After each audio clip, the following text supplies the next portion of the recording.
수험생 여러분 안녕하십니까? 이번 시간에도 이번 주에 배웠던 내용을 다시 한번 복습하는 시간 가져보도록 하겠습니다. 자, 1번 볼게요. 완전 경쟁 시장은 시장 진입 장벽이 존재하지 않음에 따라 소수의 시장 참여자가 존재한다. 아깝군요. 진입 장벽이 존재하지 않으니까 누구라도 자유롭게 시장에 들어오거나 나갈 수가 있기 때문에 참여자 자체가 다수가 되겠죠. 소수란 말이 잘못됐네요. 틀렸고요.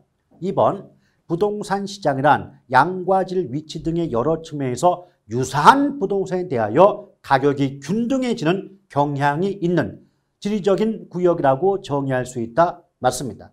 2번 문장은 부동산 시장의 의미와 관련해서 자주 출제가 되는 문장이다 보니 정확히 좀 기억하실 필요가 있겠네요. 자, 3번 볼게요.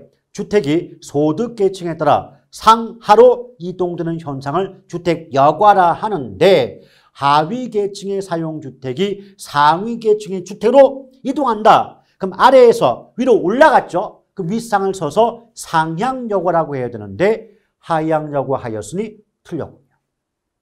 4번 볼게요. 주거분리란 저소득층의 주거지역과 고소득층의 주거지역이 분리되는 현상을 말한다. 빙고. 맞습니다.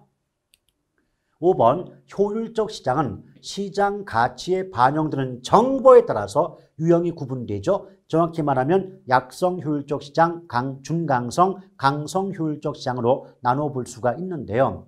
약성 효율적 시장은 기술적 분석, 여기서 말하는 기술적 분석은 과거 정보에 대한 투자 분석을 기술적 분석이라고 해요. 그런데 약성 효율적 시장은 과거 정보가 가치에 반영되었기 때문에 기술적 분석을 통해서는 정상 이상의 이윤, 즉 초과 이윤을 획득할 수 없는 시장이거든요. 그런데 정상 이상의 이윤, 즉 초과 이윤을 얻을 수 있다고 했기 때문에 틀렸다라고 보시면 되겠고요.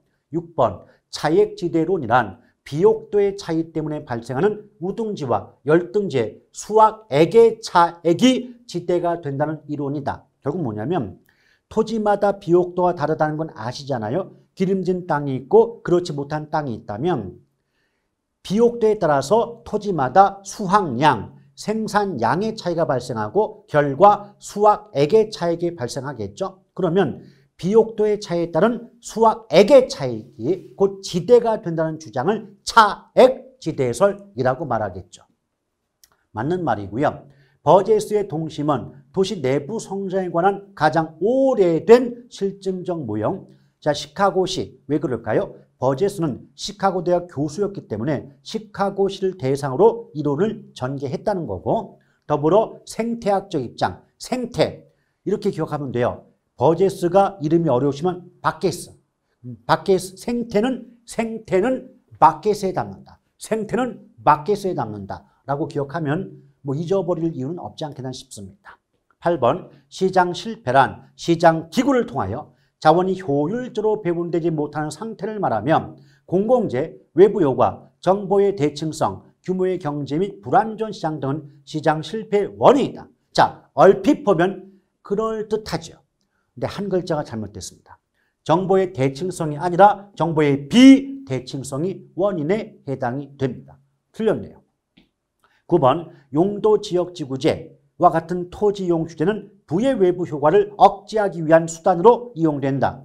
우리가 용도지역지구제 배울 때 1차적 목적이 부의 외부 효과의 제거 감소라고 배우셨던 적 있지 않습니까?